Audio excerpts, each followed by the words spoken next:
Second Avenue Overpass, we were really excited with the announcement from the federal and provincial governments on the Building Canada Fund. I mean, if you think about it, aside from the fact that it's going to be a real nuisance for everybody taking that bridge down to one lane, but, improved pedestrian and making sure that it's a safe bridge so that we continue to have it for many years to come is really important. And if you think about the win for taxpayers, that's an item that showed about $4 million in our budget. But when 2/3 of that is covered by other levels of government, that's a pretty big savings because bridges comes right out of tax dollars in a community like ours. That's not funded like utility rates or things like that. So we're really excited, and I think we're going to see, we're just in the tendering process now, agreements with other levels of government. We should see construction start in the spring.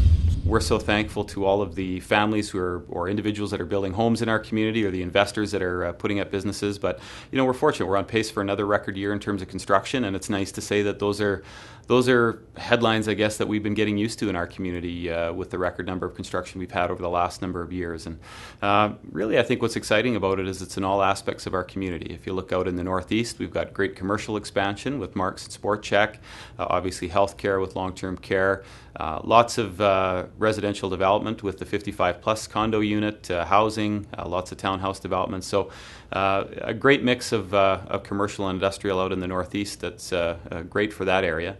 Industrial-wise, Monroe Industrial Park is now completely sold out with everything from a local microbrewery to a new cement mixing plant, oil field companies, and the gamut in between, established companies like Batco. So things are great in that regard. And in terms of discussion about other developments happening in our community, lots of excitement about the Elmwood community and the changes coming to the Elmwood Golf and Country Club.